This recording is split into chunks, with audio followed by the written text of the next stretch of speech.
ਧੰਨ ਵਾਹਿਗੁਰੂ ਜੀ।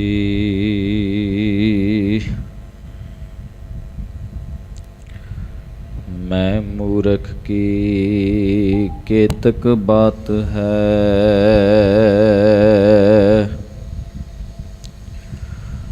ਕੋਟ ਪਰਾਦੀ ਤਰਿਆ ਰੇ।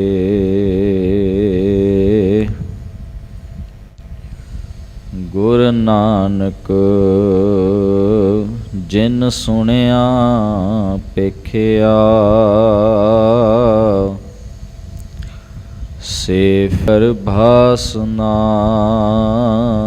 ਪਰਿਆ ਰੇ।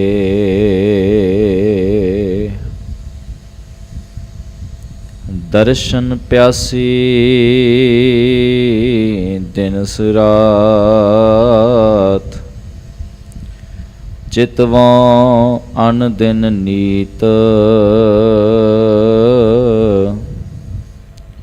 ਖੋਲ ਕਪਟ ਗੁਰ ਮੇਲਿਆ, ਨਾਨਕ ਹਰ ਸੰਗ ਮੀਤ।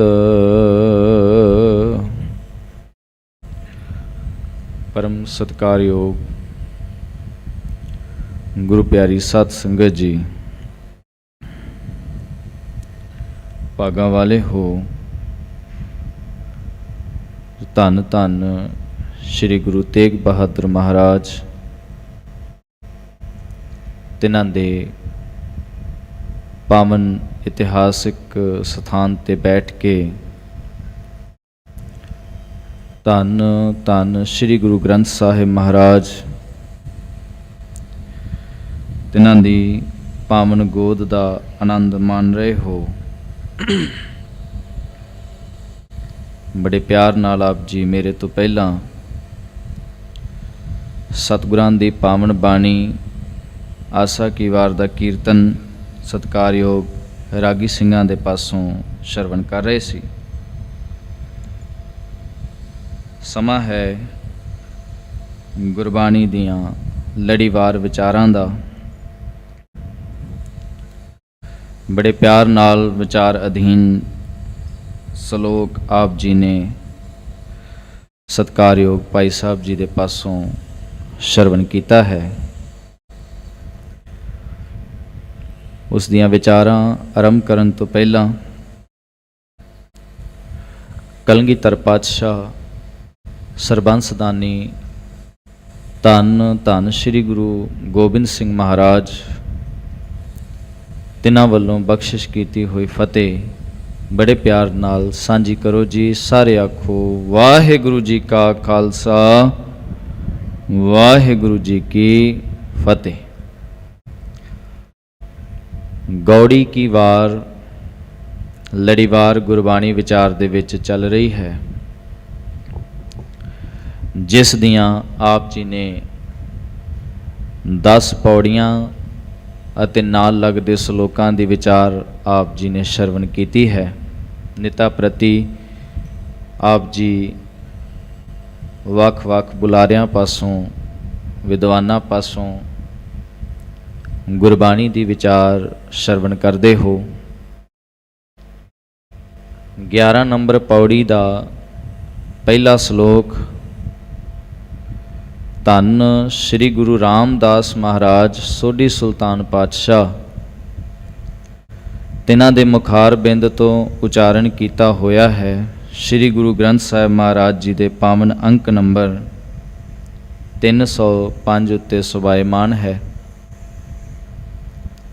ਸਤਿਗੁਰੂ ਗੁਰੂ ਰਾਮਦਾਸ ਮਹਾਰਾਜ ਜੀ ਨੇ ਇਸ ਪਾਵਨ ਸ਼ਲੋਕ ਦੇ ਵਿੱਚ ਜੀਵਨ ਦੀ ਮਹਾਨ ਸਿੱਖਿਆ ਸਾਨੂੰ ਬਖਸ਼ਿਸ਼ ਕੀਤੀ ਹੈ। ਸਾਧ ਸੰਗਤ ਜੀ, ਕੋਈ ਵੀ ਵਸਤੂ ਜਦੋਂ ਆਪਣੇ ਮੂਲ ਨੂੰ ਤਿਆਗ ਦਿੰਦੀ ਹੈ ਤਾਂ ਫਿਰ ਉਹ ਆਪਣੇ ਅਸਲੇ ਵਿੱਚ ਨਹੀਂ ਰਹਿੰਦੀ। ਉਹ ਆਪਣੇ ਰੂਪ ਨੂੰ, ਆਪਣੇ ਢੰਗ ਨੂੰ ਬਦਲ ਦਿੰਦੀ ਹੈ। ਇਹ ਜ਼ਰੂਰੀ ਹੈ। ਜਦ ਕੋਈ ਵੀ ਵਸਤੂ ਆਪਣੇ ਮੂਲ ਨੂੰ ਤਿਆਗਦੀ ਹੈ ਤਾਂ ਉਹਦੇ ਵਿੱਚ ਬਦਲਾਅ ਆਉਣਾ ਲਾਜ਼ਮੀ ਹੈ। ਜਿਵੇਂ ਇੱਕ ਫੁੱਲ ਹੈ, ਉਹ ਟਾਹਣੀ ਦੇ ਨਾਲ ਲੱਗਾ ਹੈ, ਬੂਟੇ ਦੇ ਨਾਲ ਲੱਗਾ ਹੋਇਆ ਹੈ। ਜਦ ਤੱਕ ਬੂਟੇ ਨਾਲ ਲੱਗਾ ਹੋਇਆ ਤਦ ਤੱਕ ਉਹ ਖੁਸ਼ਬੂ ਵੀ ਦਿੰਦਾ ਹੈ ਤੇ ਜਵਾਨ ਵੀ ਰਹਿੰਦਾ ਹੈ। ਇਹ 'ਚ ਕੋਈ ਦੋ ਰਾਏ ਨਹੀਂ। ਜਦੋਂ ਉਹ ਟਾਹਣੀ ਤੋਂ ਟੁੱਟ ਜਾਂਦਾ ਹੈ, ਖੁਸ਼ਬੂ ਉਦੋਂ ਵੀ ਦਿੰਦਾ ਹੈ, ਪਰ ਉਹ ਟਾਹਣੀ ਤੋਂ ਟੁੱਟਣ ਤੋਂ ਬਾਅਦ ਕੁਝ ਸਮੇਂ ਲਈ ਖੁਸ਼ਬੂ ਦਿੰਦਾ ਹੈ, ਚੰਦ ਘੜੀਆਂ ਲਈ।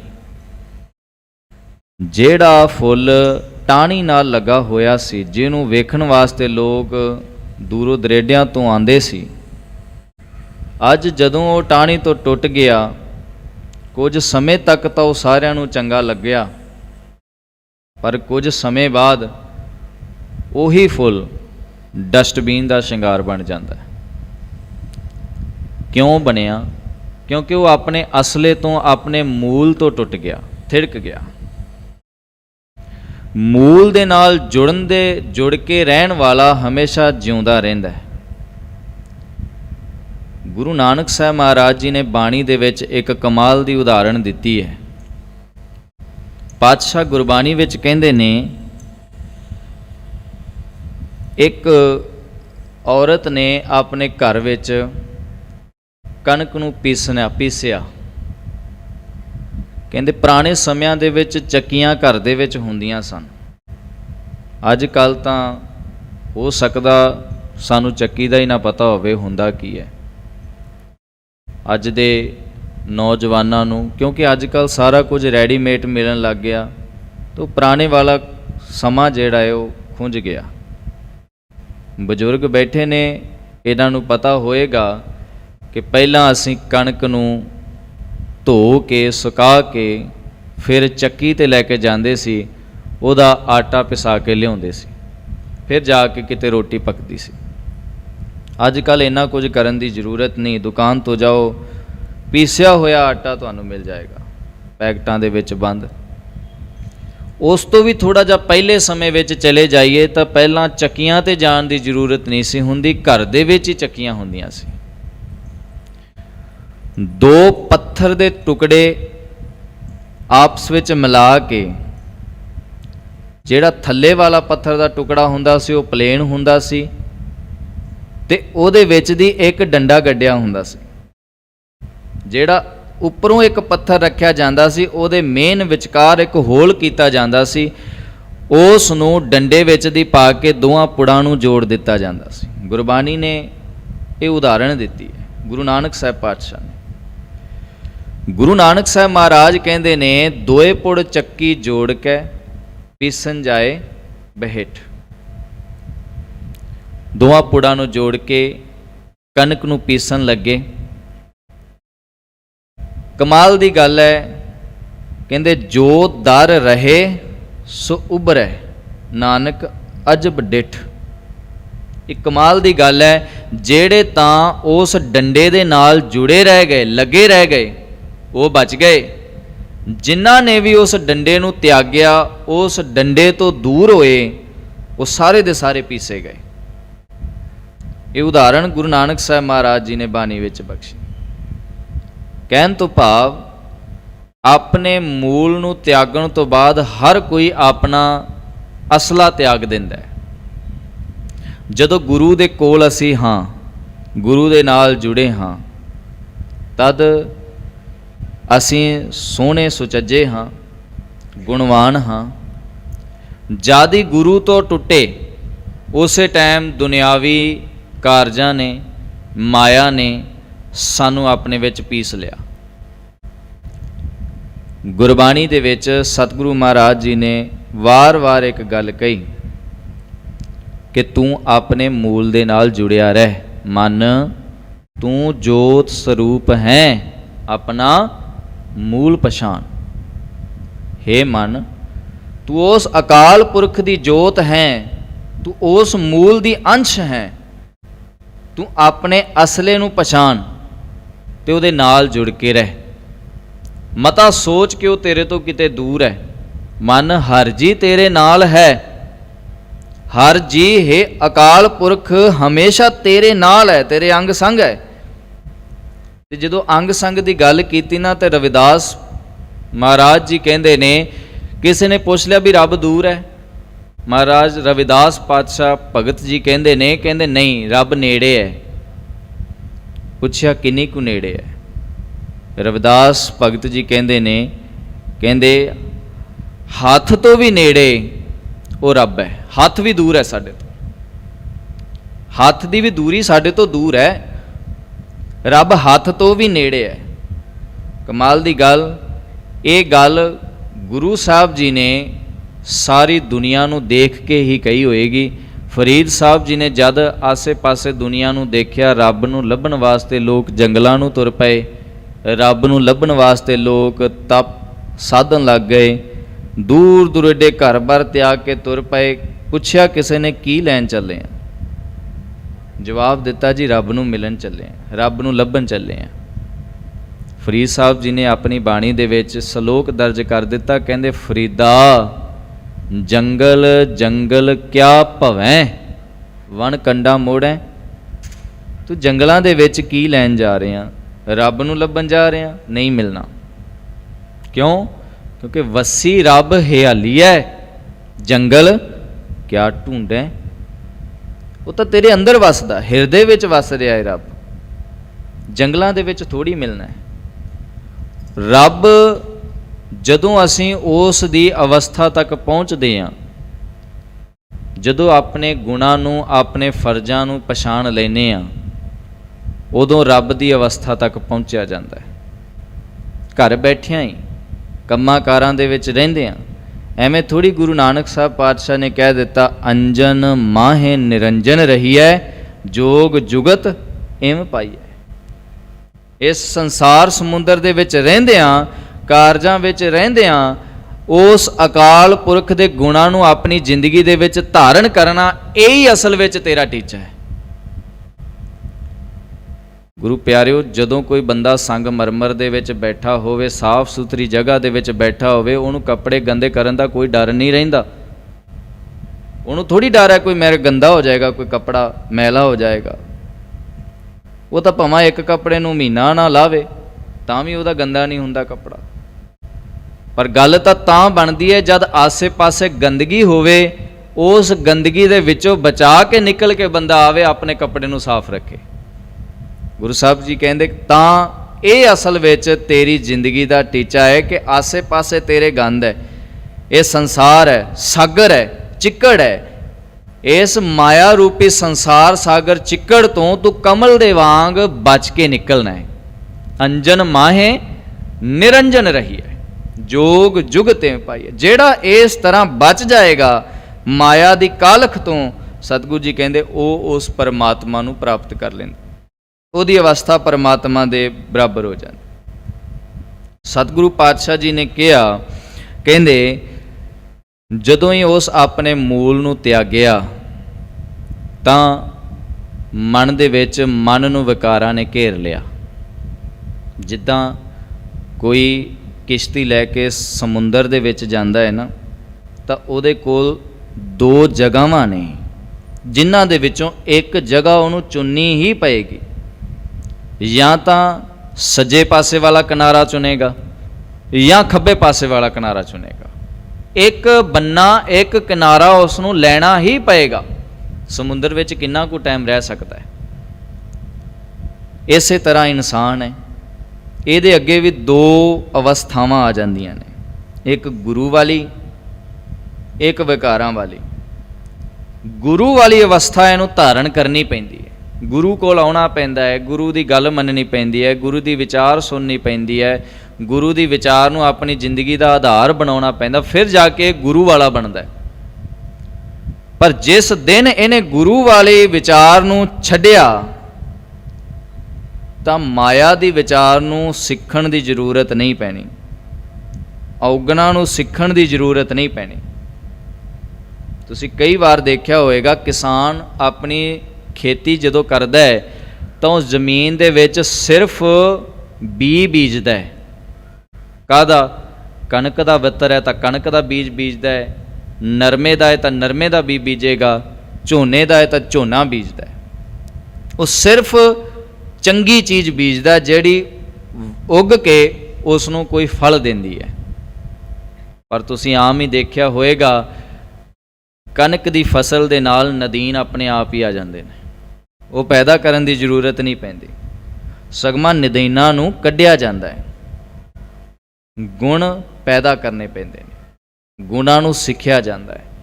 ਔਗਣ ਸਿੱਖਣ ਦੀ ਜ਼ਰੂਰਤ ਨਹੀਂ ਪੈਂਦੀ, ਗਲਤੀਆਂ ਸਿੱਖਣ ਦੀ ਜ਼ਰੂਰਤ ਨਹੀਂ ਪੈਂਦੀ। ਗੁਰੂ ਪਿਆਰਿਓ, ਝੂਠ ਬੋਲਣਾ ਕਦੇ ਕਿਸੇ ਤੋਂ ਨਹੀਂ ਸਿੱਖਿਆ ਜਾਂਦਾ, ਬੰਦਾ ਆਪਣੇ ਆਪ ਹੀ ਬੋਲ ਦਿੰਦਾ। ਸੱਚ ਬੋਲਣਾ ਸਿੱਖਣਾ ਪੈਂਦਾ। ਹੰਕਾਰ ਆਪਣੇ ਵਿੱਚ ਪੈਦਾ ਕਰਨਾ ਕਿਸੇ ਤੋਂ ਸਿੱਖਣ ਦੀ ਜ਼ਰੂਰਤ ਥੋੜ੍ਹੀ ਹੈ, ਕੋਈ ਉਦਾਹਰਨਾਂ ਦੇਣ ਦੀ ਜ਼ਰੂਰਤ ਥੋੜ੍ਹੀ ਹੈ ਵੀ ਫਲਾਣਾ ਇੰਨਾ ਹੰਕਾਰੀ ਹੈ, ਭਾਈ ਤੂੰ ਵੀ ਹੰਕਾਰ ਕਰ। ਆਪਣੇ ਅੰਦਰ ਨਿਮਰਤਾ ਸਿੱਖਣ ਦੀ ਜ਼ਰੂਰਤ ਹੈ। ਫਲਾਣਾ ਦੇਖ, ਫਲਾਣਾ ਮਹਾਂਪੁਰਖ ਦੇਖ, ਗੁਰੂ ਦੀਆਂ ਉਦਾਹਰਨਾਵਾਂ ਅਸੀਂ ਦਿੰਦੇ ਹਾਂ, ਗੁਰੂ ਦੇ ਸਿੱਖਾਂ ਦੀਆਂ ਉਦਾਹਰਨਾਵਾਂ ਅਸੀਂ ਦਿੰਦੇ ਹਾਂ। ਕਾਹਦੇ ਲਈ? ਆਪਣੇ ਅੰਦਰ ਨਿਮਰਤਾ ਪੈਦਾ ਕਰਨ ਵਾਸਤੇ, ਆਪਣੇ ਅੰਦਰ ਚੰਗਿਆਈਆਂ ਪੈਦਾ ਕਰਨ ਵਾਸਤੇ। ਕਦੇ ਕਿਸੇ ਨੇ ਔਰੰਗਜ਼ੇਬ ਦੀ ਉਦਾਹਰਨ ਦਿੱਤੀ ਹੈ ਆਪਣੇ ਬੱਚਿਆਂ ਨੂੰ ਵੀ ਤੁਸੀਂ ਉਹਦੇ ਅੰਨੀ ਦੇਖੋ, ਉਹਦੇ ਵਾਂਗੂ ਬਣੋ? ਕਦੇ ਕਿਹਾ ਕਿਸੇ ਨੇ? ਨਹੀਂ। ਪਰ ਉਹਦੇ ਵਰਗੇ ਬੱਚੇ ਅੱਜ ਕੱਲ੍ਹ ਆਮ ਹੀ ਬਣ ਜਾਂਦੇ ਨੇ, ਆਮ ਹੀ ਬੱਚੇ ਉੱਧਰ ਚਲੇ ਜਾਂਦੇ ਨੇ। ਜਿਸ ਤਰ੍ਹਾਂ ਔਰੰਗਜ਼ੇਬ ਨੇ ਕੀਤਾ ਉਸ ਤਰੀਕੇ ਵਿੱਚ ਬੱਚੇ ਆਪਣੇ ਆਪ ਚਲੇ ਜਾਂਦੇ ਨੇ। ਸਾਹਿਬਜ਼ਾਦਿਆਂ ਵਾਂਗ ਬਣਾਉਣ ਵਾਸਤੇ ਬੱਚਿਆਂ ਨੂੰ ਸਾਖੀਆਂ ਸੁਣਾਉਣੀਆਂ ਪੈਂਦੀਆਂ, ਬੱਚਿਆਂ ਨੂੰ ਉਹਨਾਂ ਦੇ ਜੀਵਨ ਦੱਸਣੇ ਪੈਂਦੇ ਨੇ, ਗੁਰੂ ਸਾਹਿਬ ਜੀ ਦੀਆਂ ਸਾਖੀਆਂ ਸੁਣਾਉਣੀਆਂ ਪੈਂਦੀਆਂ ਨੇ। ਭਾਵ ਚੰਗਿਆਈ ਹਮੇਸ਼ਾ ਸਿੱਖਣੀ ਪੈਂਦੀ ਹੈ, ਬੁਰਿਆਈ ਸਿੱਖਣ ਦੀ ਜ਼ਰੂਰਤ ਨਹੀਂ, ਉਹ ਆਟੋਮੈਟਿਕਲੀ ਸਾਡੇ ਵਿੱਚ ਆ ਜਾਂਦੀ। ਸਤਿਗੁਰੂ ਪਾਤਸ਼ਾਹ ਜੀ ਕਹਿੰਦੇ ਨੇ, ਕਹਿੰਦੇ ਗੁਰਬਾਣੀ ਦੇ ਵਿੱਚ ਸਤਿਗੁਰੂ ਜੀ ਨੇ ਜੋ ਅੱਜ ਦਾ ਇਹ ਵਿਚਾਰ ਅਧੀਨ ਸ਼ਲੋਕ ਸਾਨੂੰ ਬਖਸ਼ਿਸ਼ ਕੀਤਾ ਹੈ, ਉਹਦੇ ਵਿੱਚ ਪਾਤਸ਼ਾਹ ਜੀ ਫੁਰਮਾਨ ਕਰ ਰਹੇ ਹਨ। ਸ਼ਲੋਕ ਮਹਲਾ ਚੌਥਾ। ਗੁਰੂ ਰਾਮਦਾਸ ਪਾਤਸ਼ਾਹ ਜੀ ਦੇ ਮੁਖਾਰ ਬਿੰਦ ਤੋਂ ਉਚਾਰਨ ਕੀਤਾ ਹੋਇਆ ਇਹ ਪਾਵਨ ਸ਼ਲੋਕ। ਮਲ ਜੂਈ ਭਰਿਆ, ਨੀਲਾ ਕਾਲਾ ਖਿਦੋਲੜਾ, ਤਿੰਨ ਵੇ ਮੁਖੈ ਨੋ ਪਾਇਆ। ਮਲ ਜੂਈ ਭਰਿਆ, ਗੁਰੂ ਤੋਂ ਟੁੱਟੇ, ਔਗਣਾ ਨੇ ਘੇਰ ਲਿਆ। ਜਦ ਤੱਕ ਗੁਰੂ ਦੇ ਨਾਲ ਜੁੜੇ ਸੀ, ਗੁਰੂ ਦੇ ਕੋਲ ਬੈਠੇ ਸਾਂ, ਗੁਰੂ ਨੂੰ ਆਪਣੀ ਜ਼ਿੰਦਗੀ ਦਾ ਆਧਾਰ ਬਣਾ ਕੇ ਰੱਖਿਆ ਸੀ, ਜਦੋਂ ਮੂਲ ਦੇ ਨਾਲ ਜੁੜੇ ਹੋਏ ਸੀ ਉਦੋਂ ਤੱਕ ਇਹ ਸਰੀਰ ਸੁਹਾਵਣਾ ਸੀ, ਚੰਗਾ ਸੀ। ਪਰ ਜਦੋਂ ਹੀ ਗੁਰੂ ਤੋਂ ਟੁੱਟੇ, ਔਗਣ ਹਾਵੀ ਹੋ ਗਏ। ਹੁਣ ਵਿਕਾਰਾਂ ਦੀਆਂ ਜੂਆਂ, ਵਿਕਾਰਾਂ ਰੂਪੀ ਗੰਦਗੀ ਦੇ ਨਾਲ ਇਹ ਜਾਮਾ ਜਿਹੜਾ ਹੈ, ਸਰੀਰ ਰੂਪੀ ਜਾਮਾ, ਇਹ ਮੈਲਾ ਹੋ ਗਿਆ, ਇਹ ਬੁਰਾ ਹੋ ਗਿਆ, ਭੈੜਾ ਹੋ ਗਿਆ। ਤਿੰਨ ਵੇ ਮੁਖੈ ਨੂੰ ਪਾਇਆ। ਜਦੋਂ ਇਹਨੂੰ ਮਾਇਆ ਨੇ ਪ੍ਰਭਾਵਿਤ ਕਰ ਲਿਆ, ਜਦੋਂ ਇਹਦੀ ਜ਼ਿੰਦਗੀ ਦੇ ਵਿੱਚ ਔਗਣ ਪ੍ਰਭਾਵਿਤ ਹੋ ਗਏ, ਤਾਂ ਹੁਣ ਇਹ ਆਪਣੀ ਜ਼ਿੰਦਗੀ ਦੇ ਵਿੱਚ ਸੰਗੀ ਵੀ ਉਹੋ ਜਿਹੇ ਹੀ ਲੱਭਦਾ ਜਿਹੜੇ ਇਹਦੇ ਨਾਲ ਦੇ ਨੇ। ਉਹ ਚੰਗੇ ਸੰਗੀਆਂ ਨੂੰ ਨਹੀਂ ਲੱਭਦਾ, ਗੁਰੂ ਕੋਲ ਆ ਕੇ ਬੈਠਣਾ ਪਸੰਦ ਨਹੀਂ ਕਰਦਾ।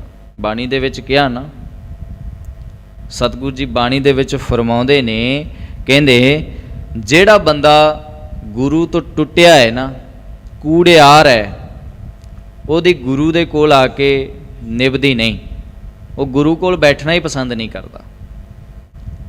ਪਰ ਜੇ ਬਾਈ ਚਾਂਸ ਕਿਤੇ ਉਹਨੂੰ ਬੈਠਣਾ ਵੀ ਪੈ ਜਾਏ, ਕਿਤੇ ਐਸਾ ਸਮਾਂ ਬਣ ਜਾਏ ਵੀ ਉਹਨੂੰ ਬੈਠਣਾ ਹੀ ਪੈਣਾ, ਬੈਠ ਵੀ ਜਾਏ, ਤਾਂ ਵੱਲ ਛਲ ਕਰ ਝੱਟ ਕੱਢ ਦੇ। ਉਸ ਆਪਣਾ ਜਿੰਨਾ ਵੀ ਸਮਾਂ ਨਾ ਉਸਲਵੱਟੇ ਲੈਂਦਿਆਂ ਹੀ ਕੱਢ ਦਿੰਦੇ ਨੇ। ਮਜਬੂਰੀ ਹੈ, ਬੈਠਣਾ ਪੈਣਾ, ਜਾ ਨਹੀਂ ਸਕਦੇ। ਉਹ ਇੱਧਰ ਉੱਧਰ ਦੇਖਦਿਆਂ, ਆਸੇ ਪਾਸੇ ਮਾਰਦਿਆਂ ਆਪਣਾ ਟਾਈਮ ਕੱਢ ਦਿੰਦੇ ਨੇ। ਉਸ ਤੋਂ ਬਾਅਦ ਸਤਿਗੁਰੂ ਜੀ ਕਹਿੰਦੇ ਹੁੰਦਾ ਕੀ ਹੈ, ਜਦੋਂ ਹੀ ਗੁਰੂ ਦੇ ਕੋਲੋਂ ਦੂਰ ਜਾਂਦਾ ਹੈ, ਕਹਿੰਦੇ ਉਹ ਜਾ ਕੇ ਕੁੜਿਆਰਾਂ ਦੇ ਵਿੱਚ ਰਲ ਜਾਂਦਾ ਹੈ, ਆਪਣੀ ਸੰਗਤ ਦੇ ਵਿੱਚ ਜਾ ਕੇ ਰਲ ਜਾਂਦਾ ਹੈ। ਤੁਸੀਂ ਆਮ ਹੀ ਦੇਖਿਆ ਹੋਣਾ, ਜਿਹੜਾ ਬੰਦਾ ਨਸ਼ਾ ਕਰਦਾ ਹੈ ਨਾ, ਉਹ ਬੰਦਾ ਅੰਮ੍ਰਿਤਧਾਰੀਆਂ ਦੇ ਕੋਲ ਘੱਟ ਹੀ ਬੈਠਦਾ। ਸਹਿਮਤ ਹੋ ਜਾਣਾ ਤੁਸੀਂ ਇਸ ਗੱਲ ਤੇ।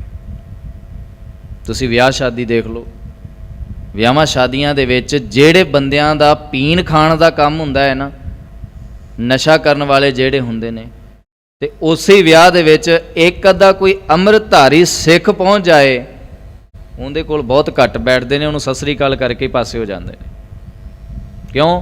ਕਿਉਂਕਿ ਜੇ ਅੰਮ੍ਰਿਤਧਾਰੀ ਕੋਲ ਬੈਠਣਗੇ ਉਹ ਪੀ ਨਹੀਂ ਸਕਦੇ, ਉਹ ਕਿ ਟੋਕ ਦੇਗਾ ਉਹਨਾਂ ਨੂੰ। ਉਹ ਕਿੱਥੇ ਜਾ ਕੇ ਬੈਠਦੇ ਨੇ? ਜਿੱਥੇ ਉਹਨਾਂ ਵਰਗੇ ਬੰਦੇ ਬੈਠੇ ਹੁੰਦੇ, ਜਿੱਥੇ ਨਸ਼ਈ ਬੈਠੇ ਹੁੰਦੇ, ਉਹਨਾਂ ਕੋਲ ਜਾਏਗਾ। ਸੱਚ ਦੇ ਕੋਲ ਬੈਠਣਗੇ, ਉਹਨਾਂ ਦਾ ਚਿੱਤ ਉਹਨਾਂ ਨੂੰ, ਉਹਨਾਂ ਦੇ ਅੰਦਰ ਜਿਹੜਾ ਬੁਰਿਆਈ ਹੈ ਨਾ, ਉਹਨਾਂ ਨੂੰ ਧਾਹਾਂ ਮਾਰਦੀ, ਤੂੰ ਇੱਥੇ ਕਿਉਂ ਫਸ ਗਿਆ, ਚੱਲ ਇੱਥੋਂ ਅੱਗੇ ਚੱਲੀਏ, ਇੱਥੇ ਨਹੀਂ ਕੁਝ ਵੀ ਮਿਲਣਾ। ਹਾਂ ਵੀ ਤੁਸੀਂ ਦੇਖਿਆ ਹੋਣਾ, ਜਿਹੜੇ ਪੀਣ ਖਾਣ ਵਾਲੇ ਬੰਦੇ ਹੁੰਦੇ ਨੇ ਨਾ, ਜਦੋਂ ਕਿਸੇ ਅੰਮ੍ਰਿਤਧਾਰੀਆਂ ਦੇ ਵਿਆਹ ਦੇ ਵਿੱਚ ਚਲੇ ਜਾਂਦੇ ਨੇ ਨਾ, ਉਹਨਾਂ ਦਾ ਚਿੱਤ ਖੁਸ਼ ਨਹੀਂ ਹੁੰਦਾ। ਕਹਿੰਦਾ ਯਾਰ ਇੱਥੇ ਕਿਹੜਾ ਕੁਝ ਮਿਲਣਾ, ਆਪਣੇ ਮਤਲਬ ਦਾ ਤਾਂ ਵਿਆਹ ਹੀ ਕੋਈ ਨਹੀਂ। ਫਿਰ ਉੱਥੇ ਬਜ਼ੁਰਗ ਬੰਦੇ ਨੂੰ ਭੇਜ ਦਿੰਦੇ ਨੇ, ਜਾਓ ਜੀ ਤੁਸੀਂ ਖਾਣਾ ਪੂਰਤੀ ਕਰ ਆਓ। ਆਪ ਥੋੜ੍ਹੀ ਜਾਂਦੇ ਨੇ, ਆਪ ਉੱਥੇ ਜਾਂਦੇ ਨੇ ਜਿੱਥੇ ਉਹਨਾਂ ਦੀ ਚੀਜ਼ ਉਹਨਾਂ ਨੂੰ ਮਿਲਦੀ ਹੈ। ਗੁਰੂ ਪਾਤਸ਼ਾਹ ਕਹਿੰਦੇ ਨੇ, ਜਿਹੜੇ ਕੂੜਿਆਰ ਨੇ, ਜਦੋਂ ਹੀ ਗੁਰੂ ਕੋਲੋਂ ਛੁੱਟੀ ਹੋਈ, ਜਦੋਂ ਹੀ ਗੁਰੂ ਕੋਲੋਂ ਬਾਹਰ ਨਿਕਲੇ, ਨਾਲ ਦੀ ਨਾਲ ਕਿੱਥੇ ਪਹੁੰਚੇ? ਜਿੱਥੇ ਉਹਨਾਂ ਦੇ ਵਰਗੇ ਬੰਦੇ ਬੈਠੇ ਹੋਏ ਨੇ। ਜੇ ਇੱਥੇ ਬੈਠੇ ਸੀ ਨਾ, ਇੱਥੇ ਉਹਨਾਂ ਦਾ ਚਿੱਤ ਨਹੀਂ ਜੁੜਿਆ। ਕਿਉਂ? ਕਿਉਂਕਿ ਇੱਥੇ ਸੱਚ ਵਰਤਦਾ ਹੈ, ਇੱਥੇ ਸੱਚ ਸੁਣਦਾ ਹੈ, ਇੱਥੇ ਸੱਚ ਬੋਲਿਆ ਜਾਂਦਾ ਹੈ। ਤੇ ਜਿਹੜੇ ਬੰਦੇ ਨੂੰ ਸੱਚ ਚੁਭਦਾ ਹੈ, ਉਹ ਕਦੇ ਵੀ ਸੱਚ ਸੁਣਨਾ ਪਸੰਦ ਨਹੀਂ ਕਰੇਗਾ। ਉਹ ਫਿਰ ਇੱਥੋਂ ਜਲਦੀ ਜਲਦੀ ਜਾਣ ਦੀ ਸੋਚੇਗਾ ਵੀ ਚੱਲੀਏ, ਕਿਵੇਂ ਨਾ ਕਿਵੇਂ ਇੱਥੋਂ ਨਿਕਲੀਏ। ਸਤਿਗੁਰੂ ਪਾਤਸ਼ਾਹ ਜੀ ਕਹਿੰਦੇ ਨੇ, ਵੇ ਮੁਖੈ ਨੂੰ ਪਾਇਆ। ਅੱਗੇ ਪਾਤਸ਼ਾਹ ਕਹਿੰਦੇ ਨੇ, ਪਾਸ ਨਾ ਦੇਈ ਕੋਈ ਬਹਿਣ ਜਗਤ ਮਹਿ। ਉਹਨਾਂ ਨੂੰ ਕੋਈ ਆਪਣੇ ਕੋਲੇ ਨਹੀਂ ਬੈਠਣ ਦਿੰਦਾ। ਕਿਉਂ? ਗੂੰ ਪੜ ਸਗਵੀਂ ਮਲ ਲਾਏ, ਮਨਮੁਖ ਆਇਆ। ਉਹ ਗੰਦਗੀ ਦੇ ਨਾਲ ਭਰਿਆ ਹੋਇਆ। ਸਤ ਸੰਗਤ ਜੀ, ਇਹ ਸੌਖੀ ਉਦਾਹਰਣ ਗੁਰੂ ਪਾਤਸ਼ਾਹ ਜੀ ਨੇ ਬਖਸ਼ੀ ਹੈ। ਅਸੀਂ ਸਾਰੇ ਸਾਫ ਸੁਥਰੇ ਨਹਾ ਧੋ ਕੇ ਸੋਹਣੇ ਕੱਪੜੇ ਪਹਿਨ ਕੇ ਬੈਠੇ ਹੋਏ ਹਾਂ। ਦਰਬਾਰ ਦੀ ਕਿੰਨੀ ਸੁੰਦਰਤਾ ਹੈ, ਸਫਾਈ ਹੈ। ਇੱਥੇ ਕੋਈ ਬੰਦਾ ਬਾਹਰੋਂ ਲਿਬੜਿਆ ਹੋਇਆ ਚਿੱਕੜ ਦੇ ਵਿੱਚ ਆ ਕੇ ਬੈਠ ਜਾਏ, ਤੁਸੀਂ ਆਪਣੇ ਕੋਲ ਬੈਠਣ ਦਿਓਗੇ? ਆਪਣੇ ਨਾਲ ਬੈਠਣ ਦਿਓਗੇ? ਉਹਨੂੰ ਕਹੋਗੇ ਨਹੀਂ ਤੂੰ ਪਾਸੇ ਹੋ। ਕਿਉਂ? ਉਹਦੇ ਕੱਪੜੇ ਗੰਦੇ, ਉਹਦੇ ਵਿੱਚੋਂ ਮੁਸ਼ਕ ਆ ਰਿਹਾ ਹੈ। ਉਹਨੂੰ ਕਹੋਗੇ ਨਹੀਂ ਤੂੰ, ਪਹਿਲੀ ਗੱਲ ਤਾਂ ਉਹਨੂੰ ਅੰਦਰ ਹੀ ਨਹੀਂ ਆਉਣ ਦਿੱਤਾ ਜਾਏਗਾ। ਜੇ ਆ ਵੀ ਗਿਆ ਤਾਂ ਕੋਈ ਉਹਨੂੰ ਆਪਣੇ ਨਾਲ ਨਹੀਂ ਬਿਠਾਏਗਾ। ਉਹ ਤੋਂ ਕੰਨੀ ਕਤਰਾਉਣਗੇ, ਪਾਸੇ ਹੋ ਕੇ ਬੈਠਣਗੇ ਵੀ ਸਾਡੇ ਕੋਲ ਆ ਕੇ ਨਾ ਕਿਤੇ ਬੈਠ ਜਾਏ। ਪਾਤਸ਼ਾਹ ਜੀ ਕਹਿੰਦੇ ਨੇ, ਪਾਸ ਨਾ ਦੇਈ ਕੋਈ ਬਹਿਣ। ਕੋਈ ਉਹਨੂੰ ਨੇੜੇ ਨਹੀਂ ਬੈਠਣ ਦਿੰਦਾ। ਜਗਤ ਮੈਂ ਹੁੰਦਾ ਕੀ, ਇਹ ਕਿਉਂ ਨਹੀਂ ਬਹਿਣ ਦਿੰਦੇ? ਕਹਿੰਦੇ ਗੂੰ ਪੜ, ਉਹ ਗੰਦਗੀ ਦੇ ਵਿੱਚੋਂ ਆਇਆ। ਸਗਵੀ ਮਲ ਲਾਏ ਮਨਮੁਖ ਆਇਆ। ਮਨਮੁਖਾਂ ਦੇ ਕੋਲੋਂ ਮਨਮੁਖ ਦੂਣੀ ਮੈਲ ਲਾ ਕੇ ਉਹ ਆਇਆ। ਇਸ ਕਰਕੇ ਸੱਚ ਦੇ ਕੋਲ, ਚੰਗਿਆਂ ਦੇ ਕੋਲ, ਸਫਾਈ ਵਾਲਿਆਂ ਦੇ ਕੋਲ ਉਹਨੂੰ ਬੈਠਣ ਨੂੰ ਜਗ੍ਹਾ ਨਹੀਂ ਜੇ ਮਿਲਦੀ। ਅੱਗੇ ਪਾਤਸ਼ਾਹ ਕਹਿੰਦੇ ਨੇ, ਪਰਾਈ ਜੋ ਨਿੰਦਾ ਚੁਗਲੀ ਨੂੰ ਵੇਮੁਖ ਕਰਕੇ ਭੇਜਿਆ। ਕੋਈ ਕਿਸੇ ਦੀ ਚੜ੍ਹਤ ਨੂੰ, ਕੋਈ ਕਿਸੇ ਦੀ ਇੱਜ਼ਤ ਨੂੰ ਨਾ ਝੱਲ ਸਕੇ। ਇਤਿਹਾਸ ਦੇ ਵਿੱਚ ਬੜੇ ਸਾਨੂੰ ਐਸੀਆਂ ਘਟਨਾਵਾਂ ਮਿਲ ਜਾਂਦੀਆਂ ਨੇ। ਗੁਰੂ ਦੇ ਕੋਲ ਜਿਹੜੇ ਤੰਗ ਸੀ, ਗੁਰੂ ਦੇ ਕੋਲੋਂ ਜਿਹੜੇ ਪਰੇਸ਼ਾਨ ਸੀ, ਜਿਨ੍ਹਾਂ ਦੀਆਂ ਹੱਟੀਆਂ ਗੁਰੂ ਦੇ ਸੱਚ ਕਰਕੇ ਬੰਦ ਹੋ ਗਈਆਂ, ਉਹਨਾਂ ਨੇ ਆਪਣੇ ਪੈਰੋਕਾਰਾਂ ਨੂੰ ਭੇਜਿਆ ਗੁਰੂ ਦੇ ਕੋਲ। ਕਿਸ ਲਈ? ਜਾਓ, ਜਾ ਕੇ ਗੁਰੂ ਦੀ, ਉਹਦੇ ਸਿੱਖਾਂ ਵਿੱਚ ਬਦਨਾਮੀ ਕਰੋ, ਬੇਇੱਜ਼ਤੀ ਕਰੋ, ਤੇ ਮੇਰੀ ਵਡਿਆਈ ਕਰੋ, ਮੇਰੀ ਬੜੌਤ ਕਰੋ, ਤਾਂ ਜੋ ਉਹਦਾ ਦਰਬਾਰ ਖਤਮ ਹੋਵੇ ਤੇ ਮੇਰੇ ਦਰਬਾਰ ਦੇ ਵਿੱਚ ਲੋਕ ਆ ਕੇ ਬੈਠਣ। ਜਦ ਸਖੀ ਸਰਵਰੀਆਂ ਦੀ ਸੰਗਤ ਜਿਹੜੀ ਹੈ, ਉਹਨਾਂ ਨੇ ਸਖੀ ਸਰਵਰੀਆਂ ਨੂੰ ਛੱਡ ਕੇ ਗੁਰੂ ਕੋਲ ਆ ਕੇ ਬੈਠਣਾ ਸ਼ੁਰੂ ਹੋ ਗਏ, ਤਾਂ ਸਖੀ ਸਰਵਰੀਆਂ ਨੂੰ ਇਹ ਗੱਲ ਚੰਗੀ ਥੋੜੀ ਨਾ ਲੱਗੀ ਹੋਏਗੀ। ਮੰਨ ਕੇ ਚੱਲੋ, ਦੋ ਦੁਕਾਨਾਂ ਨੇ, ਇੱਕ ਦੁਕਾਨ ਦੇ ਵਿੱਚ ਮਿਲਾਵਟ ਵਾਲਾ ਸਮਾਨ ਮਿਲਦਾ ਹੈ, ਇੱਕ ਦੁਕਾਨ ਦੇ ਵਿੱਚ ਖਰਾ ਸਮਾਨ ਮਿਲਦਾ ਜਿਹੜਾ ਬਿਲਕੁਲ ਖਰਾ ਹੈ, ਚੰਗਾ। ਮਿਲਾਵਟ ਵਾਲੀ ਦੁਕਾਨ ਪਹਿਲਾਂ ਬਹੁਤ ਚੱਲਦੀ ਹੈ, ਬੜੀ ਚੱਲਦੀ ਹੈ, ਪਰ ਜਦੋਂ ਹੀ ਖਰੇ ਸੌਦੇ ਵਾਲੀ ਦੁਕਾਨ ਚੱਲ ਪੈਂਦੀ ਹੈ, ਖੁੱਲ੍ਹ ਜਾਂਦੀ ਹੈ, ਤਾਂ ਜਦੋਂ ਜਿਵੇਂ ਜਿਵੇਂ ਲੋਕਾਂ ਨੂੰ ਪਤਾ ਚੱਲਦਾ ਵੀ ਨਹੀਂ ਇਹਦੇ ਸਮਾਨ ਦੇ ਵਿੱਚ ਤਾਂ ਮਿਲਾਵਟ ਹੈ, ਆਪਾਂ ਖਰਾ ਸਮਾਨ ਕਿਉਂ ਨਾ ਲੈ ਕੇ ਆਈਏ, ਨਾਲੇ ਸਸਤਾ, ਉਹ ਫਿਰ ਹੌਲੀ ਹੌਲੀ ਉਸ ਬੇਈਮਾਨ ਦੀ ਦੁਕਾਨ ਤੋਂ ਛੁੱਟ ਕੇ ਉਸ ਚੰਗੀ ਦੁਕਾਨ 'ਤੇ ਆ ਕੇ ਜੁੜ ਜਾਂਦੇ ਨੇ ਵੀ ਸਾਨੂੰ ਸੌਦਾ ਚਾਹੀਦਾ ਹੈ, ਖਰਾ ਚਾਹੀਦਾ ਹੈ। ਤਾਂ ਜਦੋਂ ਉਸ ਬੇਈਮਾਨ ਦੀ ਗਾਹਕ, ਬੇਈਮਾਨ ਦੀ ਦੁਕਾਨ ਦੀ ਦੁਕਾਨਦਾਰੀ ਘਟੇਗੀ ਤਾਂ ਉਹ ਕਿਵੇਂ ਨਾ ਕਿਵੇਂ ਹੱਥ ਬੰਨਾ ਮਾਰਦਾ ਹੈ ਉਸ ਚੰਗੀ ਦੁਕਾਨ ਵਾਲੇ ਦੀ, ਉਸ ਜਿਸ ਦੁਕਾਨ ਤੋਂ ਖਰਾ ਸੌਦਾ ਮਿਲਦਾ ਉਹਦੀ ਬੇਇੱਜ਼ਤੀ ਕਰੇਗਾ,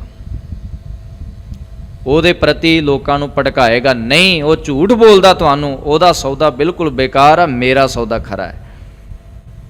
ਹੋਰਾਂ ਨੂੰ ਵੀ ਭੇਜਦਾ, ਆਪਣੇ ਚੇਲਿਆਂ ਨੂੰ ਵੀ ਭੇਜਦਾ, ਜਾਓ ਉਹਦੇ ਗਾਹਕਾਂ ਦੇ ਵਿੱਚ ਜਾ ਕੇ ਮਿਲ ਜਾਓ, ਸਮਾਨ ਤੁਸੀਂ ਮੇਰਾ ਲੈ ਜਾਓ, ਉਹਦੇ ਗਾਹਕਾਂ ਦੇ ਵਿੱਚ ਜਾ ਕੇ ਮਿਲ ਜਾਓ, ਉਹਦੇ ਤੋਂ ਖਰੀਦਣ ਦਾ ਬਹਾਨਾ ਕਰਕੇ ਲੋਕਾਂ ਵਿੱਚ ਰੌਲਾ ਪਾ ਦਿਓ ਕਿ ਦੇਖੋ ਜੀ ਇਹਦਾ ਹੀ ਸਮਾਨ ਬੇਕਾਰ ਹੈ, ਫਲਾਣੀ ਦੁਕਾਨ ਦਾ ਸਮਾਨ ਚੰਗਾ ਹੈ। ਤੇ ਗੁਰੂ ਨੇ ਵੀ ਤਾਂ ਹੱਟ ਖੋਲ੍ਹਿਆ ਨਾ, ਗੁਰੂ ਨੇ ਹੱਟ ਹੀ ਖੋਲ੍ਹਿਆ, ਗੁਣਾਂ ਦਾ ਹੱਟ। ਇੱਥੇ ਗੁਣ ਮਿਲਦੇ ਨੇ, ਇੱਥੇ ਚੰਗਿਆਈਆਂ ਮਿਲਦੀਆਂ ਨੇ। ਸਖੀ ਸਰਵਰੀਆਂ ਦੀ ਜਦੋਂ ਸੰਗਤ ਘਟਣੀ ਸ਼ੁਰੂ ਹੋਈ, ਗੁਰੂ ਦੇ ਦਰਬਾਰ ਭਰਨੇ ਸ਼ੁਰੂ ਹੋ ਗਏ, ਤਾਂ ਉਹਨਾਂ ਨੂੰ ਚੰਗਾ ਨਹੀਂ ਲੱਗਿਆ। ਇਸੇ ਕਰਕੇ ਗੁਰੂ ਅਰਜਨ ਸਾਹਿਬ ਮਹਾਰਾਜ ਜੀ ਸ਼ਹੀਦੀ ਦੇ ਵਿੱਚ ਸਖੀ ਸਰਵਰੀਆਂ ਦਾ ਵੀ ਹੱਥ ਸੀ। ਉਹਨਾਂ ਨੇ ਜਹਾਂਗੀਰ ਨੂੰ ਜਾ ਕੇ ਸ਼ਿਕਾਇਤਾਂ ਲਾਈਆਂ ਗੁਰੂ ਅਰਜਨ ਸਾਹਿਬ ਜੀ ਦੇ ਵਿਰੋਧ ਵਿੱਚ। ਹੈ ਸਤਿਗੁਰੂ ਪਾਤਸ਼ਾਹ ਜੀ ਕਹਿੰਦੇ ਨੇ, ਕਹਿੰਦੇ ਪਰਾਈ ਜੋ ਨਿੰਦਾ ਚੁਗਲੀ ਨੂੰ ਵੇਮੁਖ ਕਰਕੇ ਭੇਜਿਆ, ਉਹ ਮਿਲਾਵਟ ਦੇ ਸਮਾਨ ਵਾਲੀ ਦੁਕਾਨ ਦੇ ਮਾਲਕ ਨੇ ਜਿਹੜਾ ਆਪਣਾ ਚੇਲਾ ਭੇਜਿਆ ਵੀ ਜਾ ਕੇ ਤੂੰ ਉਹਨਾਂ ਦੀ ਬਦਨਾਮੀ ਕਰ, ਜਦੋਂ ਉਹਦਾ ਪਾਜ ਖੁੱਲ੍ਹ ਜਾਂਦਾ ਹੈ, ਇਹ ਤਾਂ ਨਿਆਂ ਹੈ ਨਾ ਸੱਚ ਦਾ, ਅਕਾਲ ਪੁਰਖ ਦਾ ਨਿਆਂ ਹੈ, ਰੱਬ ਦਾ ਨਿਆਂ ਹੈ, ਉਹਨੇ ਸੱਚ ਨੂੰ ਸੁਰਖਰੂ ਕਰਨਾ ਹੈ ਤੇ ਝੂਠ ਨੂੰ ਮਾਰਨਾ ਹੈ, ਇਹ ਉਹਦਾ ਨਿਆਂ ਹੈ। ਜਿਸ ਦਿਨ ਉਸ ਬੇਈਮਾਨ ਦੇ ਭੇਜੇ ਹੋਏ ਬੰਦੇ ਦਾ ਪਾਜ ਉਗੜਿਆ, ਉਸ ਦਿਨ ਸਨੇ ਨਫਰੈ, ਕਹਿੰਦੇ ਉੱਥੇ ਭੀਮੋ ਕਾਲਾ ਦੋਹਾਂ ਵੇਮੁਖਾਂ ਦਾ ਕਰਾਇਆ।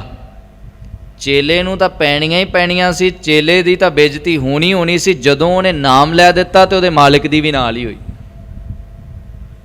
ਦੋਵਾਂ ਦਾ ਹੀ ਮੂੰਹ ਕਾਲਾ ਹੋ ਗਿਆ। ਇੱਦਾਂ ਹੋ ਗਿਆ। ਸੱਚਾਈ ਨੂੰ ਖਤਮ ਕਰਨ ਵਾਲੇ ਆਪ ਹੀ ਬੇਇੱਜ਼ਤ ਹੋ ਗਏ। ਬੇਇੱਜ਼ਤ ਜਦੋਂ ਹੋ ਗਿਆ, ਤੜ ਸੁਣਿਆ ਸਬਤ ਜਗਤ ਵਿੱਚ ਭਾਈ, ਇਹ ਭਾਈ, ਇਹ ਜਿਹੜਾ ਬੰਦਾ ਪਰਾਈ ਨਿੰਦਾ ਕਰਕੇ ਆਪਣੀ ਇੱਜ਼ਤ ਵਧਾਉਣੀ ਚਾਹੁੰਦਾ ਸੀ, ਉਹਦਾ ਪਾਜ ਜਦੋਂ ਖੁੱਲ੍ਹਿਆ, ਲੋਕਾਂ ਦੇ ਵਿੱਚ ਉਹਦੀ ਨਫ਼ਰਤ ਦਾ ਪਤਾ ਚੱਲਿਆ, ਤਾਂ ਉਹਦੇ ਸਮੇਤ ਉਹਦੇ ਮਾਲਕ ਦੀ ਵੀ ਬੇਇੱਜ਼ਤੀ ਹੋਈ। ਤਾਂ ਹੋਇਆ ਕਿ ਇਹ ਗੱਲ ਇੰਨੀ ਜਲਦੀ ਅੱਗ ਵਾਂਗ ਦੁਨੀਆ ਦੇ ਵਿੱਚ ਫੈਲ ਗਈ, ਸੰਸਾਰ ਵਿੱਚ ਫੈਲ ਗਈ। ਫਰੀਦ ਸਾਹਿਬ ਜੀ ਨੇ ਕਿਹਾ ਨਾ, ਕਹਿੰਦੇ ਇੱਜ਼ਤ ਬਣਾਉਣ ਵਾਸਤੇ ਟਾਈਮ ਲੱਗਦਾ ਹੈ। ਧਿਆਨ ਦੇਣਾ ਸਤ ਸੰਗਤ, ਇੱਜ਼ਤ ਬਣਾਉਣ ਵਾਸਤੇ ਸਮਾਂ ਲੱਗਦਾ ਹੈ। ਇੱਜ਼ਤ ਨੂੰ ਖਤਮ ਕਰਨਾ ਹੋਵੇ ਨਾ, ਝੱਟ ਨਹੀਂ ਲੱਗਦਾ। ਅੱਖ ਝਮਕਣ ਦਾ ਸਮਾਂ ਵੀ ਬਹੁਤ ਦੂਰ ਦਾ ਹੈ ਜੇ ਇੱਜ਼ਤ ਨੂੰ ਖਤਮ ਕਰਨਾ ਹੋਵੇ ਤਾਂ ਆਪਣੇ। ਫਰੀਦ ਸਾਹਿਬ ਕਹਿੰਦੇ ਨੇ ਨਾ, ਗੜੰਦਿਆਂ 6 ਮਾਹ ਤੁੜੰਦਿਆਂ ਹਿੱਕ ਖਿਨੋ। ਇੱਕ ਛਿਨ ਲੱਗਦਾ ਹੈ ਆਪਣੀ ਇੱਜ਼ਤ ਨੂੰ ਖਤਮ ਕਰਨ ਵਾਸਤੇ, ਤੇ ਇੱਜ਼ਤ ਬਣਾਉਣੀ ਹੋਵੇ, ਹੋ ਸਕਦਾ ਸਦੀਆਂ ਲੱਗ ਜਾਂਦਾ, ਜ਼ਮਾਨਾ ਲੱਗ ਜਾਂਦਾ।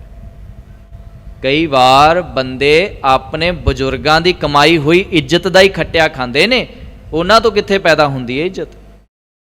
ਸਤਿਗੁਰੂ ਪਾਤਸ਼ਾਹ ਕਹਿੰਦੇ, ਜਦੋਂ ਉਸ ਨਿੰਦਿਆ ਕਰਨ ਵਾਲੇ ਦਾ ਪਾਜ ਖੁੱਲਿਆ, ਉਹਦਾ ਤੇ ਉਹਦੇ ਗੁਰੂ ਦਾ, ਇਹ ਗੱਲ ਦੁਨੀਆ ਦੇ ਵਿੱਚ ਅੱਗ ਵਾਂਗ ਫੈਲੀ। ਤਾਂ ਹੋਇਆ ਕਿ ਤੜ ਸੁਣਿਆ ਜਗਤ ਸਬਤ ਜਗਤ ਵਿੱਚ ਭਾਈ, ਇਹ ਗੱਲ ਸਾਰੇ ਜਗਤ ਵਿੱਚ ਪਤਾ ਲੱਗ ਗਈ। ਹੋਇਆ ਕਿ ਵੇਮੁਖ ਸਣੇ ਨਫਰੈ, ਪੌਲੀ ਪਾਉਂਦੀ ਫਾਵਾ ਹੋਏ ਕੈ ਉੱਠ ਘਰ ਆਇਆ। ਜਦੋਂ ਇਸ ਗੱਲ ਦਾ ਪਤਾ ਚੱਲ ਗਿਆ ਲੋਕਾਂ ਨੂੰ, ਤਾਂ ਉੱਥੋਂ ਬੇਇੱਜ਼ਤੀ ਕਰਾ ਕੇ ਚਾਕਰ ਤੇ ਮਾਲਕ ਦੋਵੇਂ ਹੀ, ਨੌਕਰ ਤੇ ਉਹਨੂੰ ਭੇਜਣ ਵਾਲਾ ਦੋਵੇਂ ਹੀ ਬੇਇੱਜ਼ਤੀ ਕਰਵਾ ਕੇ ਮੂੰਹ ਲਮਕਾ ਕੇ ਘਰ ਵਿੱਚ ਵਾਪਸ ਆ ਗਏ। ਇੱਥੇ ਹੀ ਬਸ ਨਹੀਂ, ਇੱਥੇ ਹੀ ਗੱਲ ਨਹੀਂ ਖਤਮ ਹੋਈ। ਪਾਤਸ਼ਾਹ ਕਹਿੰਦੇ ਅੱਗੇ ਸੰਗਤੀ ਕੁੜਮੀ ਵੇਮੁਖ ਰਲਣਾ ਨਾ ਮਿਲੈ। ਹੁਣ ਉਹ ਆਪਣੇ ਸਾਕ ਸੰਬੰਧੀਆਂ ਵਿੱਚ ਜਾਂਦਾ ਹੈ, ਕਿਸੇ ਰਿਸ਼ਤੇਦਾਰਾਂ ਵਿੱਚ ਜਾਂਦਾ ਹੈ। ਉੱਥੇ ਜਾ ਕੇ ਜਦੋਂ ਬੈਠਣ ਲੱਗਦਾ ਹੈ ਤਾਂ ਰਿਸ਼ਤੇਦਾਰ ਵੀ ਉਹਨੂੰ ਕਹਿੰਦੇ ਭਾਈ ਤੂੰ ਜਾ, ਕੋਈ ਦੇਖ ਨਾ ਲਵੇ। ਜੇ ਕਿਸੇ ਨੇ ਦੇਖ ਲਿਆ ਤਾਂ ਸਾਨੂੰ ਵੀ ਲੋਕਾਂ ਨੇ ਚੋਰ ਹੀ ਸਮਝਣਾ, ਸਾਨੂੰ ਵੀ ਲੋਕਾਂ ਨੇ ਬੁਰੇ ਹੀ ਸਮਝਣਾ। ਉੱਥੇ ਉਹਨੂੰ ਇੱਜ਼ਤ ਨਹੀਂ ਮਿਲਦੀ। ਉਹ ਜਿੱਥੇ ਵੀ ਜਾਂਦਾ ਆਪਣੀ ਤਾਂ ਉਹਦੀ ਬੇਇੱਜ਼ਤੀ ਹੁੰਦੀ ਹੈ, ਉਹ ਆਪਣੇ ਪਰਿਵਾਰ ਦੀ ਵੀ ਬੇਇੱਜ਼ਤੀ ਕਰਾਉਂਦਾ ਹੈ। ਅਤੇ ਜਦੋਂ ਪਰਿਵਾਰ ਦੀ ਬੇਇੱਜ਼ਤੀ ਹੁੰਦੀ ਹੈ ਤਾਂ ਫਿਰ ਪਰਿਵਾਰ ਕੀ ਕਰਦਾ ਹੈ? ਕਹਿੰਦੇ ਅੱਗੇ ਸੰਗਤੀ ਕੁੜਮੀ ਵੇਮੁਖ ਰਲਣਾ ਨਾ ਮਿਲੈ। ਅੱਗੇ ਕੀ ਕਰਦਾ ਹੈ? ਤਾਂ ਵਹੁਟੀ ਭਤੀਜੀ ਫਿਰ ਆਣ ਘਰ ਪਾਇਆ। ਤਾਂ ਉਹਦੀ ਵਹੁਟੀ ਨੇ, ਉਹਦੀ ਪਤਨੀ ਨੇ, ਉਹਦੀਆਂ ਭਤੀਜੀਆਂ ਨੇ ਉਹਨੂੰ ਫੜ ਕੇ ਫਿਰ ਲਿਆਂਦਾ ਅਤੇ ਘਰ ਵਿੱਚ ਬਿਠਾ ਦਿੱਤਾ। ਕਹਿ ਦਿੱਤਾ, ਹੱਥ ਜੋੜੇ ਉਹਦੇ ਅੱਗੇ ਵੀ ਤੂੰ ਘਰੋਂ ਬਾਹਰ ਨਾ ਨਿਕਲਿਆ ਕਰ, ਤੇਰੀ ਤਾਂ ਬੇਇੱਜ਼ਤੀ ਹੈ ਹੀ, ਤੂੰ ਸਾਡੀ ਵੀ ਬੇਇੱਜ਼ਤੀ ਕਰਾਉਣਾ। ਜਿੱਥੇ ਜਾਣਾ ਇਹ ਲੋਕ ਇਹੀ ਕਹਿੰਦੇ ਨੇ ਫਲਾਣੇ ਦਾ ਹੈ ਨਾ, ਇਹ ਫਲਾਣੇ ਘਰੋਂ ਆਇਆ ਹੈ ਨਾ, ਸਾਡੀ ਵੀ ਬੇਇੱਜ਼ਤੀ ਕਰਾਉਂਦਾ। ਤੁਸੀਂ ਦੇਖੋ ਨਾ, ਜਦੋਂ ਕੋਈ ਬੰਦਾ ਚੋਰੀ ਕਰਦਾ ਹੈ, ਫੜਿਆ ਜਾਏ, ਚੋਰੀ ਕਰਦਾ ਫੜਿਆ ਜਾਏ, ਜੇਲ੍ਹ ਵਿੱਚ ਚਲਾ ਜਾਏ, ਅਖਬਾਰਾਂ ਵਿੱਚ ਨਿਊਜ਼ ਆ ਜਾਏ, ਟੀਵੀ ਵਿੱਚ ਚੱਲ ਜਾਏ, ਤਾਂ ਜਦੋਂ ਉਹਦੇ ਪਿੰਡ ਵਿੱਚ ਜਾ ਕੇ ਕੋਈ ਉਹਦੇ ਬਾਰੇ ਪੁੱਛਦਾ ਹੈ ਤਾਂ ਜਿਹੜਾ ਨਾਲ ਦਾ ਘਰ ਵਾਲਾ ਵੀ ਹੋਏਗਾ ਨਾ, ਗਵਾਂਢੀ ਵੀ ਹੋਏਗਾ ਨਾ, ਗਵਾਂਢੀ ਵੀ ਪਤਾ ਕੀ ਕਹੇਗਾ? ਮੈਂ ਨਹੀਂ ਜਾਣਦਾ ਜੀ ਉਹਨੂੰ, ਮੈਨੂੰ ਨਹੀਂ ਪਤਾ ਕੌਣ ਹੈ। ਕਿਉਂ? ਕਿਉਂਕਿ ਉਹ ਬੁਰਾ ਹੈ, ਉਹਦੀ ਬੁਰਿਆਈ ਦੁਨੀਆ ਦੇ ਵਿੱਚ ਅੱਗੇ ਆ ਗਈ ਹੈ। ਜੇ ਲੋਕਾਂ ਨੂੰ ਪਤਾ ਲੱਗੇਗਾ ਵੀ ਇਹ ਮੇਰਾ ਗਵਾਂਢੀ ਹੈ ਤਾਂ ਲੋਕ ਮੈਨੂੰ ਵੀ ਬੁਰਾ ਸਮਝਣਗੇ। ਇਦੋਂ ਉਲਟ ਆ ਜਾਓ, ਹੁਣ ਜਿਹੜਾ ਕੋਈ ਬੰਦਾ ਚੰਗਾ ਕੰਮ ਕਰਦਾ ਹੈ, ਸਲਾਉਣ ਵਾਲਾ ਕੰਮ ਕਰਦਾ, ਟੀਵੀ ਵਿੱਚ ਆ ਜਾਏ, ਉਹਦੇ ਬਾਰੇ ਤੁਸੀਂ ਪਿੰਡ ਵਿੱਚ ਜਾ ਕੇ ਜਦੋਂ ਪਤਾ ਕਰੋਗੇ, ਜਿਹੜਾ ਬੰਦਾ ਉਹਨੂੰ ਕਦੇ ਮਿਲਿਆ ਵੀ ਨਹੀਂ ਨਾ ਹੁੰਦਾ, ਉਹ ਵੀ ਕਹੇਗਾ ਆਪਣਾ ਹੀ ਬੱਚਾ ਹੈ ਜੀ, ਆਪਣਾ ਭਰਾ ਹੈ, ਆਪਣੇ ਨਾਲ ਬਹਿੰਦਾ ਰਿਹਾ। ਕਿਉਂ? ਕਿਉਂਕਿ ਉਹਨੇ ਚੰਗਿਆਈ ਖੱਟੀ, ਉਹਨੇ ਇੱਜ਼ਤ ਖੱਟੀ। ਅਤੇ ਜਿਹਨੇ ਬੇਇੱਜ਼ਤੀ ਕਰਵਾਈ, ਆਪਣੀ ਬੇਪੱਤੀ ਕਰਵਾਈ ਦੁਨੀਆ ਦੇ ਵਿੱਚ, ਉਹਦੇ ਨਾਲ ਦੇ ਕਈ ਵਾਰ ਉਹਦੇ ਸਾਕ ਸੰਬੰਧੀ ਵੀ ਇਹ ਕਹਿ ਦਿੰਦੇ ਨਹੀਂ ਜੀ ਅਸੀਂ ਨਹੀਂ ਜਾਣਦੇ, ਸਾਨੂੰ ਨਹੀਂ ਪਤਾ ਕੌਣ ਹੈ। ਕਿਉਂ? ਕਿਉਂਕਿ ਉਹਨਾਂ ਦੀ ਵੀ ਬੇਇੱਜ਼ਤੀ ਹੁੰਦੀ। ਪਾਤਸ਼ਾਹ ਕਹਿੰਦੇ ਤਾਂ ਵਹੁਟੀ ਭਤੀਜੀ ਫਿਰ ਆਣ ਘਰ ਪਾਇਆ, ਉਹਨੂੰ ਘਰੇ ਹੀ ਬਿਠਾ ਦਿੱਤਾ ਵੀ ਤੂੰ ਘਰੇ ਹੀ ਬੈਠਾ ਰਹਿ, ਬਾਹਰ ਨਾ ਨਿਕਲ। ਹਲਤ ਪਲਤ ਦੋਵੇਂ ਗਏ। ਲਓ ਜੀ, ਬਾਹਰੋਂ ਤਾਂ ਇੱਜ਼ਤ ਜਾਣੀ ਸੀ, ਹੁਣ ਘਰ ਦੇ ਵੀ ਕੋਈ ਇੱਜ਼ਤ ਨਹੀਂ ਜੇ ਕਰਦੇ। ਹੁਣ ਘਰ ਦਾ ਵੀ ਕੋਈ ਨਹੀਂ ਚੰਗੇ ਮੂੰਹ ਬੁਲਾਉਂਦਾ ਉਹਨੂੰ। ਲੋਕਾਂ ਨੇ ਤਾਂ ਬੁਲਾਉਣਾ ਹੀ ਕੀ ਹੈ, ਕਿਉਂਕਿ ਲੋਕਾਂ ਨੂੰ ਉਹਦੇ ਬਾਰੇ ਪਤਾ ਲੱਗ ਗਿਆ। ਪਰ ਹੁਣ ਘਰ ਦੇ ਵੀ ਉਹਨੂੰ ਚੰਗੇ ਮੱਥੇ ਨਹੀਂ ਜੇ ਲਾਉਂਦੇ, ਉਹਨੂੰ ਚੰਗੇ ਤਰੀਕੇ ਨਾਲ ਬੁਲਾਉਂਦੇ ਨਹੀਂ। ਕਹਿੰਦੇ ਭੁੱਖਾ ਕੂਕੇ ਧਿਆਇਆ। ਉਹਨੂੰ ਅਗਰ ਕੋਈ ਕਹਿ ਦਿੰਦਾ ਨਾ, ਉਹਨੂੰ ਵੀ ਪਾਣੀ ਪੁੱਛ ਲਓ, ਤੇ ਨਾਲ ਹੀ ਵਹੁਟੀ ਖੜੀ ਹੈ ਉਹਦੀ, ਨਾਲ ਹੀ ਉਹਦੀ ਭਤੀਜੀ ਖੜੀ ਹੈ, ਨਾਲ ਹੀ ਮਾਂ ਖੜੀ ਹੈ, ਭੈਣ ਖੜੀ ਹੈ, ਉਹ ਕਹਿੰਦੇ ਕੋਈ ਗੱਲ ਨਹੀਂ, ਕਿਤੇ ਮਰ ਥੋੜੀ ਚੱਲਿਆ, ਬਾਅਦ ਚ ਪੀ ਲੂਗਾ ਆਪੇ। ਭੁੱਖਾ ਕੂਕੇ ਧਿਆਇਆ, ਉਹਦੀ ਪੁੱਛ ਗਿੱਛ ਘਰੋਂ ਵੀ ਚਲੀ ਜਾਂਦੀ। ਹਲਤ ਪਲਤ ਬਾਹਰੋਂ ਵੀ ਤੇ ਘਰੋਂ ਵੀ ਇੱਜ਼ਤ ਗਈ, ਦੋਵੇਂ ਗਵਾਚ ਗਏ। ਫਿਰ ਅੱਗੇ ਪਾਤਸ਼ਾਹ ਗੁਰੂ ਰਾਮਦਾਸ ਮਹਾਰਾਜ ਕਹਿੰਦੇ ਨੇ, ਧੰਨ ਧੰਨ ਸੁਆਮੀ ਕਰਤਾ ਪੁਰਖ ਹੈ, ਜਿਨ ਨਿਆਉ ਸੱਚ ਬਹਿ ਆਪ ਕਰਾਇਆ।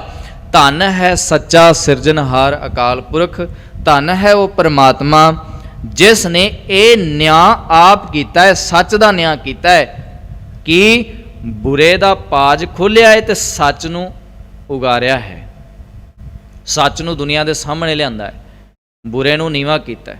ਅਸੀਂ ਪੜ੍ਹਦੇ ਹਾਂ ਨਾ ਬਾਣੀ ਦੇ ਵਿੱਚ ਕਿ ਜਦੋਂ ਸੱਚ ਤੇ ਝੂਠ ਦਾ ਨਿਰਣਾ ਹੋਣਾ ਹੁੰਦਾ ਹੈ ਨਾ, ਤਾਂ ਸੱਚ ਆਟੋਮੈਟਿਕਲੀ ਰੱਬ ਸੱਚ ਨੂੰ ਉੱਪਰ ਉਠਾ ਦਿੰਦਾ ਹੈ। ओड़क सच रही। अखीर सच दा हमेशा सिर उच्चा हुंदा है, सच हमेशा इज्जतदार बनता है। सतगुरु महाराज जी अगली गल कहते ने, कहते ये मेरे अकाल पुरख दा सच न्याऊ है, जिस ने बेईमान दी निंदिया करन वाले दा पाज खोलिया, लोकां दे सामने लैके आंदा ते सच नूं सुरखरू कीता है। ये उहदा न्याऊ है। अगली गल कहते ने, जो निंदा करे सतगुर पूरे की, सो सच है मार पचाया। ਜਿਹੜਾ सच्चे गुरु दी, पूरे गुरु दी निंदिया करता है ना, उन्होंने सच मार दिंदा है। मार दिंदा दा मतलब है उन्होंने आत्मक तौर पर मौत हो जाती है। जदों ही सच की निंदिया करनी शुरू करता है, उदों ही उहदी आत्मक तौर पर मौत हो जाती है। निंदिया की है? किसी दे बारे सच कहना, ये निंदिया नहीं। निंदिया उहनूं कहंदे ने किसी दे गुणां नूं लुको के उहदे अवगुण अपने कोलों बना के कहना, ये निंदिया। फुੱਲ नूं फुੱਲ कहना फुੱਲ दी उस्तत नहीं हैगी, पर फुੱਲ नूं कंडा कहना ये निंदिया है। उस्तत फुੱਲ नूं फुੱਲ कह दिता, उस्तत थोड़ी वो है ही फुੱਲ। ते जे फुੱਲ नूं कंडा कहांगे तां उहदी फुੱਲ दी निंदिया है। सच्चे नूं झूठा कहना ये सच्चे दी निंदिया है। झूठे नूं झूठा कहना, शराबी नूं शराबी कहना, ये कोई निंदिया थोड़ी है, तो सच है। सच है ना, बाणी ने सच बोलना ते सच सुनना सिखाया है ना। सच सुनाया सी सच की बेला, सच बोलना ते सच सुनना, ये गुरबाणी ने सानू सिखाया, गुरु साहब जी ने सिखाया। गुरु साहब जी ने जदों वड्डे वड्डे सथानां ते जाके, धार्मिक सथान जिहड़े अपने आप नूं घुमाउंदे सी, उन्हां दे विच जाके जदों उन्हां दी असलीयत नूं अगे लिआंदा, तां गुरु ने कोई निंदिया थोड़ी कीती, उन्हां दी सच्चाई दसी लोकां नूं, भाई भलिओ तुसीं गलत पासे तुरे फिरदे हो, तुसीं सही तरीके नाल उस रब नूं नहीं जे याद कर रहे। उन्हां नूं मार्ग दिखाया, सच्चा मार्ग। सतगुरु पातशाह कहते, जो निंदा करे सतगुर पूरे की, जेड़े पूरे सतगुरु की निंदा करते हैं, जेड़े पूरे सतगुरु दे विच मिलावट बना के लोकां विच पेश करते हैं, निंदा करते हैं सतगुरु पूरे दी, पातशाह कहते सो सच है मार पचाया। सच है, सच है भाव अकाल पुरख ने, उस परमात्मा ने उन्हां दा पाज उधार दिता, उन्हां नूं आत्मक तौर पर मार दिता, वो मर गए। ये अखर तिन आखिया जिन जगत सब उपाया। ये अखर न्याय वाला, ये न्याय वाला, इस सच नूं उबारिया ते झूठ दा पाज खोलिया, सच नूं सिफत दिती ते झूठ नूं बेइज्जती मिली। ये वाला अखर जिहड़ा है ना, तिन आखिया, उस परमात्मा ने आप बनाया। ये उस परमात्मा ने आप ये गल सुनाई, जिन जगत सब उपाया, जिसने सारे जगत नूं पैदा किया, जिसने सारे जगत नूं बनाया। ये सिक्ख्या सतगुरु गुरु रामदास महाराज जी अपने श्लोक विच बख्शिश कर रहे हैं। गुरु महाराज जी ने इस श्लोक दे विच सानू निंदा करन ते निंदा सुनन तो गुरेजिया है। किते ना सोचना निंदा करन वाला ही भागीदार है। सत संगत जी, निंदा सुनन वाला भी उन्ना ही भागीदार है जिन्ना निंदा करन वाला है। जिस तरह जुल्म करन वाला भी उन्ना ही भागीदार है, उन्ना गुनहगार है, तो जेड़ा जुल्म नूं सहंदा है वो भी उन्ना ही भागीदार है। क्यों? क्योंकि बाणी विच बाबे ने यह गल साफ कही है कि जे तेरे उत्ते कोई जुल्म करदा है तो डरना नहीं है, जुल्म का टकरा करना है। पातशाह ने बाणी विच कहा ना, गुरु तेग बहादुर साहब जी के बचन आप सब सुनते हो, पढ़ते हो। जो साडे घरां विच अखंड पाठ साहब रखा जाता है जां सहज पाठ की समाप्ति करते हैं, सारे गाउने आ। पातशाह जी कहते ने ना, पै काहू को देत नह न पै मानत आन। ना डरना ते ना डराउना। जे डराउना किसी नूं डराउना, अपने तो माड़े नूं डराउना जे जुल्म है, तो अपने तो तगड़े तो डरना भी एक बहुत वड्डा जुल्म है। ਜੇ ਤੇਰੇ ਵਿੱਚ ਸੱਚ ਬੋਲਣ ਦੀ ਸ਼ਮਤਾ ਨਹੀਂ ਤਾਂ ਮਹਾਰਾਜ ਕਹਿੰਦੇ ਤੂੰ ਆਤਮਿਕ ਤੌਰ ਤੇ ਮਰਿਆ ਹੋਇਆ ਹੈ, ਤੇਰਾ ਜ਼ਮੀਰ ਜਾਗਦਾ ਨਹੀਂ ਹੈ, ਤੂੰ ਕੁਝ ਵੀ ਨਹੀਂ ਕਰ ਸਕਦਾ, ਤੂੰ ਆਤਮਿਕ ਤੌਰ ਤੇ ਸੜ ਗਿਆ ਹੈ, ਮਰ ਗਿਆ ਹੈ। ਜਿਹਨੂੰ ਪਾਤਸ਼ਾਹ ਜੀ ਕਹਿੰਦੇ ਨੇ ਰੱਬ ਦੇ ਗੁਣ ਚੰਗਿਆਈ ਤੇਰੇ ਵਿੱਚ ਹੈ ਪਰ ਤੂੰ ਉਹਦੀ ਵਰਤੋਂ ਨਹੀਂ ਕੀਤੀ, ਪਈ ਪਈ ਗਲ ਗਈ, ਸੜ ਗਈ।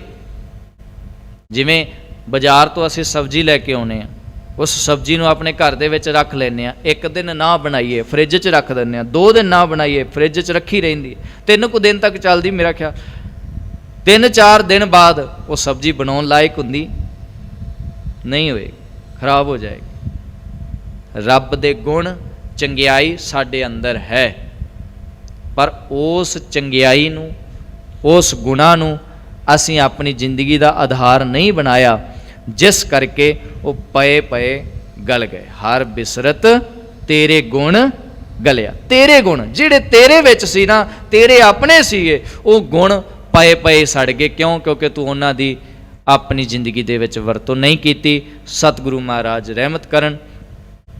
ਗੁਰੂ ਮਹਾਰਾਜ ਜੀ ਦਾ ਬਚਨ ਸਾਡੇ ਹਿਰਦੇ ਵਿੱਚ ਵਸੇ, ਗੁਰੂ ਕੀ ਸਿੱਖਿਆ ਸਾਡੇ ਹਿਰਦੇ ਵਿੱਚ ਵਸੇ।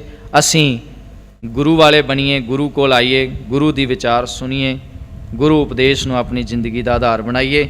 ਪਰਾਈ ਨਿੰਦਿਆ ਕਰਨੀ ਤੇ ਕਰਾਉਣੀ, ਸੁਣਨੀ ਤੇ ਸੁਣਾਉਣੀ, ਦੋਵੇਂ ਚੀਜ਼ਾਂ ਬੰਦ ਕਰੀਏ ਤਾਂ ਜੋ ਗੁਰੂ ਦਾ ਉਪਦੇਸ਼ ਸਾਡੀ ਜ਼ਿੰਦਗੀ ਦਾ ਆਧਾਰ ਬਣ ਸਕੇ। ਬੇਅੰਤ ਭੁੱਲਾਂ ਸਤਿਗੁਰੂ ਮਹਾਰਾਜ ਜੀ ਦੀ ਅਗਾਧ ਬੁੱਧ ਬਾਣੀ ਦੀਆਂ ਵਿਚਾਰਾਂ ਕਰਦਿਆਂ ਹੋ ਗਈਆਂ ਹੋਣਗੀਆਂ। ਸਤਿਗੁਰੂ ਸੱਚੇ ਪਾਤਸ਼ਾਹ ਬਖਸ਼ਣਯੋਗ ਨੇ, ਭੁੱਲਾਂ ਬਖਸ਼ ਲੈਣੀਆਂ ਜੀ। ਗੁਰੂ ਦੀ ਬਾਣੀ ਸਤਿਗੁਰੂ ਮਹਾਰਾਜ ਜੀ ਸਭਨਾਂ ਦੇ ਹਿਰਦਿਆਂ ਵਿੱਚ ਵਸੇ। ਐਸੀ ਸਭਨਾਂ ਲਈ ਅਰਦਾਸ, ਭੁੱਲਾਂ ਚੁੱਕਾਂ ਦੀ ਖਿਮਾ। ਬੜੇ ਪਿਆਰ ਨਾਲ ਸਾਰੇ ਆਖੋ ਜੀ, ਵਾਹਿਗੁਰੂ ਜੀ ਕਾ ਖਾਲਸਾ, ਵਾਹਿਗੁਰੂ ਜੀ ਕੀ ਫਤਿਹ।